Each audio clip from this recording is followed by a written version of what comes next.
And we are now joined by LA Galaxy head coach Greg Vanney. We'll go ahead and start with questions from Josh Guessman. Josh. Hey, Greg. Congratulations on the win.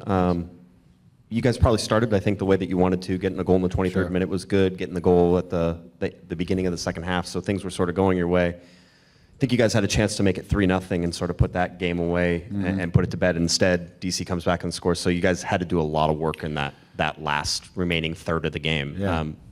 What needs to change there for you guys? Yeah, I think because the first half played out in a way where there was so little space on the attacking half of the field, and we would be trying to build attacks, and if then they would end up with a ton of numbers behind the ball. There wasn't a ton of space to work and run, and things were kind of getting bogged down at 2-0. I think they were starting to show themselves that they were going to come out and start to pressure a little bit more. And so that means that there's going to be more space behind them if you break the initial pressure. And at times I felt like we broke the initial pressure and we were so focused on trying to go score the next goal. And some of the situations looked promising, and some of them we just missed passes, and some of them, but I think in that point when the team is trying to change their intensity level, now compress you got to drive them back into their end of the field and make them come back low and defend low and make them win balls deep in their half of the field, make their attacking guys who are pressing come low to find the ball, force them to have to defend deep, and then you can start to turn the pressure back on them in the counter pressure, which I thought we did in the first half. So I felt like we were between trying to force sort of that third goal and finish attacks and then just missing some passes in some of those sequences. I felt like we just kept giving them the ball to come back at us. And then it became a momentum game, right? As they bring Benteke on and they bring others, they obviously have Leao's a very good player. They bring on some guys who have some quality, and obviously Benteke is a dangerous player. And I feel like we keep giving them momentum back when we had the chance maybe to just put them deep in their half and force them to have to really work to recover the ball. And I felt like we gave momentum back, and we had to battle it out at the end, and at times suffer a little bit just because we didn't see it out the way we wanted to. But I felt like maybe the sense of actually having space to run started to really invite us, and the feel for the third goal was maybe too enticing at times when we needed to play more about just winning the game and seeing the game out at times. Does that hurt you, the fact that if you go up 3-0 in that game, maybe you can make some subs and do some stuff when you have a short rest week, that type of thing, and instead you guys ended up having to battle through the 100th minute.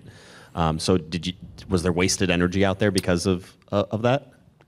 I'd prefer us get the third and see it out and get some guys out to do it. I think we kind of stuck more or less with what we had anticipated our sub pattern to be, maybe a few minutes more here or there, but for the most part, I think we stuck with our thought process for how we wanted to go about the week. But certainly just in terms of the broader effort, the amount of defending and transition work that we had to do through the last third of the game was definitely more than I would have liked us to do. I would like us at home be able to establish possession, control of the game. If they're going to come stepping out, I would like to see us break through the pressure cleaner and be a little bit smoother. But I felt like different circumstances in the game also led to us being, not quite so. I thought Marco kind of got beat up a little bit through the course of the game, and I thought Nasi wasn't as effective in linking up as he had been in a few other games. So when we were breaking lines, it wasn't quite as clean on the other side, and I feel like that's a piece of it inside of all of it. So I thought, again, Marco is always fantastic. I just felt like he was just getting beaten up around the field a little bit tonight. Yep. Hey, Greg. The game did seem a bit physical, maybe more than a normal Saturday night game, you think? Or yeah, it could be. I mean, you have in the first half, the spaces are quite tight because they're dropping pretty low, and we're trying to figure out how to break through the lines, and so the bodies are a lot closer together in those instances where things can get a little bit physical.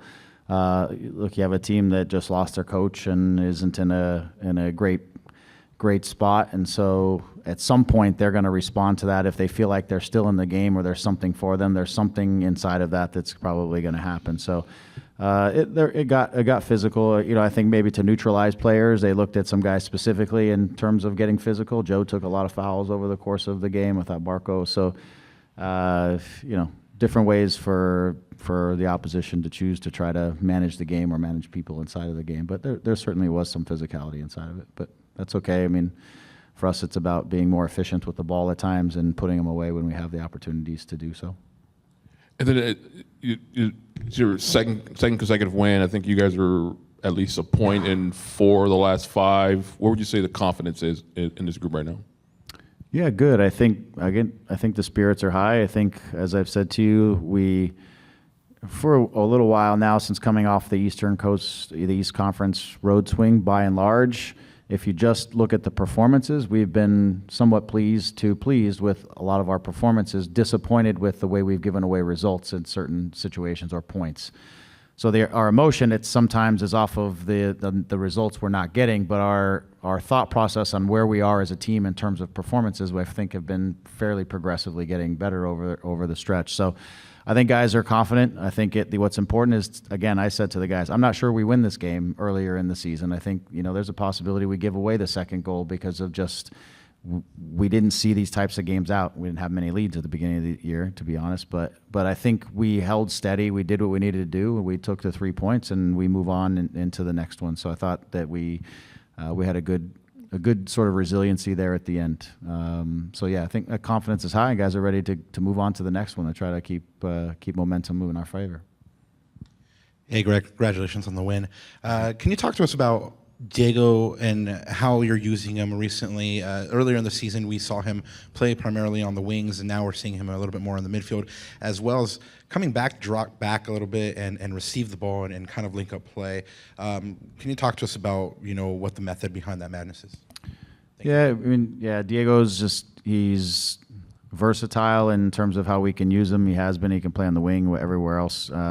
But inside of the midfield, there's times when we want him to come lower and to be almost like a second pivot with Edwin and really work together with him. There's times in this game where we pushed him up into the higher, which is where he scored the goal. We actually pushed him into the higher gap and brought our fullbacks a little more inside. So because of his versatility and because of his kind of understanding of how we want to play, I feel like it's helped the midfield just to be, at times, a little more fluid. Whereas I think Luka's still learning in midfield, but you see the second Lucas comes on, his combative spirit just brings it something different to the field as well. So it's between the two of them. I think both of them do a great job. They're just different players at this moment in time, and the team has been rolling pretty good with Diego sitting in that position and working together with Edwin at times. And so it's been flowing. So we've been sticking with it because it's been working. You've had an unchanged back four for the past 2 games. Can you talk to us about how they're settling in with each other, and then potentially what you saw on the goal that was conceded? Thank you. So first, I think the group is in the back is settled in over the last couple games. I think Amiro's done quite well in sliding over to the left in the last 3 games. Have been I think his performances have been solid. He's looked similarly comfortable on the left as he has on the right in terms of in possession. And I think when we put Maya, or in the 3 games ago, Zonka was on the right, they're more comfortable on the right, and they can add a little bit more in terms of in possession stuff and in terms of the selection of passes when they're on their right foot versus their left. Amiro is always going to choose pretty simple things in general, and so we've I think found a pretty good rhythm in terms of those guys getting comfortable and everybody as a line getting a little more comfortable. There's inside of that, there's things that I always want to keep pushing with our line to be a little more proactive in our movement and things like that. But as a group, I feel like they're pretty connected at the moment. Hi, Greg. Congrats on the win. More of a crowd this time around to enjoy it than there was on the recent holiday, but still some silence in the stands with the supporter group still in an active boycott. Do the guys notice that? And what is your message to fans who want to support the team but might be feeling punished for also wanting to advocate for their communities?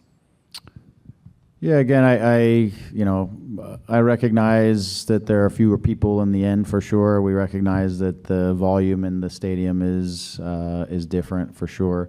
I think the players understand when they step on their task is to try to win the game and to solve the problems of the game and to find the solutions inside of the field and score goals and do the things that they're supposed to do, entertain the fans that are here. As I've said before, fans, I believe, have the right to take the positions that they want to take, and our job is to go out and try to win games. And so that's what we want to keep doing. We have another home game coming up in a few days. It's going to be important for us to recover. We want to go put on the best performance we can and hopefully get 3 points. And we want the fans to come, and we want them to feel safe, and we want them to feel like this is their club and the place they want to be. And we're trying to do our job on the field to try to help that to take place. Yeah. Hey, Greg. Great win. Been watching you for the last probably like 10 years. One of the more methodical, smart coaches I've seen, and Who you see, you gotta paid him to come ask. Nah. I appreciate that. Yeah, different than most of the coaches I've seen in MLS. What are you doing to these guys to keep them going? Because you seem like you have a decent demeanor and a decent character to kind of push the team. Like, what are you doing to keep these guys going? Yeah, well, I appreciate the kind words. I think there's a couple things for me that's important. One is connecting with my players on an individual level, understanding that every player who plays the game, they want to win. They want to improve as a player. They want to enjoy what they're doing, and they want to feel like somebody cares about them in the process. This game and the business can be the opposite. And so I think, for me, I try to develop rapport with our guys so that I know what motivates each one of these guys and, what they care about, and to know that I care about them and I want what's best for them, and I want them to be successful individually and collectively. And inside of that, I try to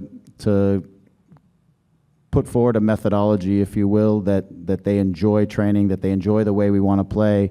We emphasize using the ball, which I think a lot of players, especially the types of players that we get, appreciate, and try to help them find solutions and ideas and ways to think about the game maybe that are a little bit different or maybe not that they're used to. And the guys that I've worked with over the years have really just enjoyed the way we play and trying to be methodical with the ball and use it and break other teams down. And so I think guys, in general, I think guys enjoy that because I think that's what a lot of the players that we get, that's what they see is the beauty of the game in certain ways. And so between the connections, the way we want to play, how we run our training sessions to try to bring the right kind of enjoyment, why we try to hold a standard, all those things fit inside of that. So, and I appreciate it. I've learned a lot from the players that I've had over the last 10 years too, from the guys in Toronto to the guys here.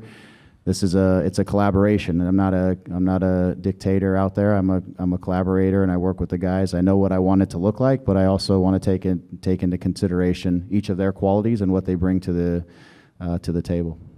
And one last final question on Zoom. Sophie, go ahead. I'll get you before you. Yeah. Hey, Greg. Congrats on the win. Thank you. The team's definitely hit rock bottom this season, and it feels like in the last couple of games you guys are coming out of some football rehab. What do you think is the most important step that you've seen where you see the team kind of getting to this space of improvement? Yeah, I think a couple things with this. One is inside of the way we play, it's really important for us to win the midfield. And I'm saying that with the ball, without the ball, it's really just important for us to win the midfield.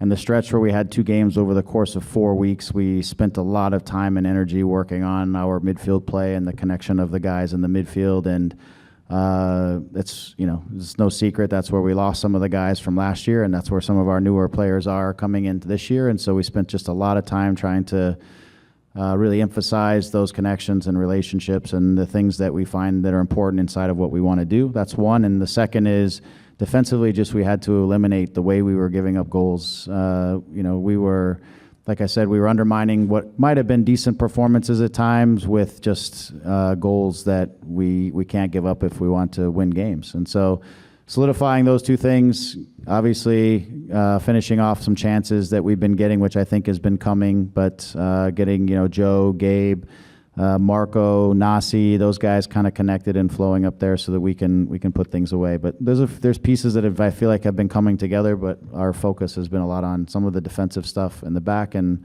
some of the midfield play that we think is so important to our style of play and the things that we want to do.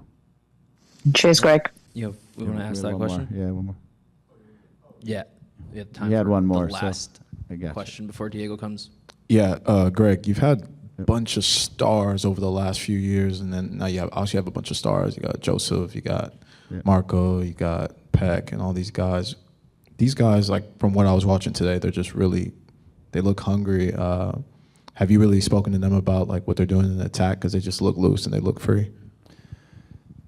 Yeah, I think for me, from a lot of those guys, Marco, I think right now just for the last 7-8 weeks just feels good physically for probably one of the first times since he's gotten here where he just feels like he feels good. And now when he feels good, he just plays the game and you see his quality come out. You know, for Joe and for Gabe and Nas, Diego, these guys, just trying to get everybody in a rhythm and feel, you know, inside of what we want to do to find the right sort of freedom to express themselves, to use each other, play off of each other, to build speed, to trust one another in the final actions, things like that, and just try to build confidence in each of them to, you know, to go for it when they're out there and to be mindful of what things that we want to do and what their functions are inside of the team, but also for them to express themselves and to trust each other and play for each other while they're out on the field.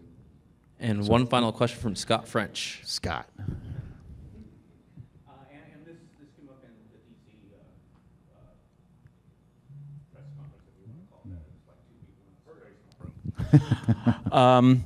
You go up to nothing, and they make their subs. And he said one of the things that they found was a lot of space, and that 2-0 up, I've got to think you don't want to be giving up so much space. What happened there? Yeah, I think, and I said this earlier, Scott, if you would have come earlier when it started, but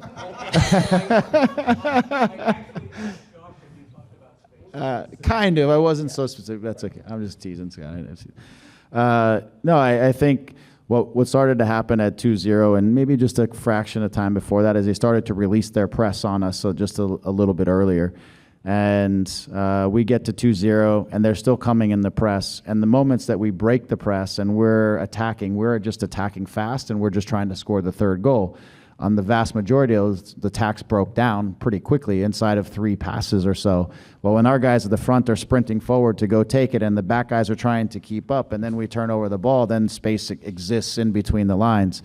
And that was happening over and over, in my view. And what we needed to do was, as we drove into that half of the field, we needed at times to spin out, be responsible, bring our group together, force them to defend lower and in their half the field to these attacking guys and pressing guys to come down to help them have to recover. Then I think we can keep the game tight. We can keep the game in the attacking half the field. They don't get as much space. They don't build momentum because we keep giving it back to them. So I think they were finding space because of our decisions once we were breaking pressure in some of these situations. Great. Good. Thank All right. you.